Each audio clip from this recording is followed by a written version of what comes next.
اعوذ باللہ من الشیطان الرجیم بسم اللہ الرحمن الرحیم السلام علیکم ورحمۃ اللہ وبرکاتہ۔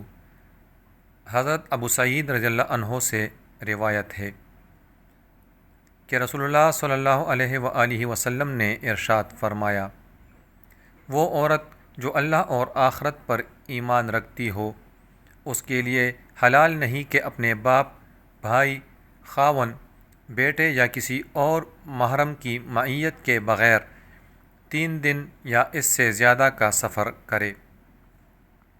حضرت عبداللہ بن عمر رضی اللہ عنہما سے روایت ہے کہ رسول اللہ صلی اللہ علیہ وآلہ وسلم کی خدمت میں ایک آدمی آیا اور کہا،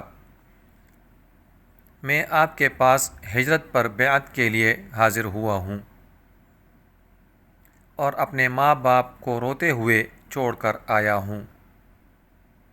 آپ صلی اللہ علیہ وآلہ وسلم نے فرمایا، ان کے پاس جا اور انہیں ہنسا اور خوش کر جیسے کہ تو نے انہیں رلایا ہے۔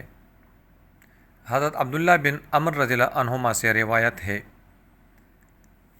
کہ ایک شخص نبی کریم صلی اللہ علیہ وآلہ وسلم کی خدمت میں آیا اور کہا، اے اللہ کے رسول صلی اللہ علیہ وآلہ وسلم، میں جہاد کرنا چاہتا ہوں۔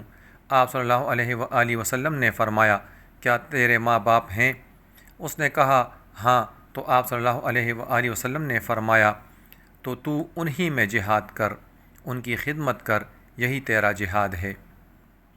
حضرت انس رضی اللہ عنہ سے روایت ہے کہ یہودیوں کا ایک لڑکا بیمار ہو گیا تو نبی کریم صلی اللہ علیہ وآلہ وسلم اس کی عیادت کے لیے تشریف لے گئے۔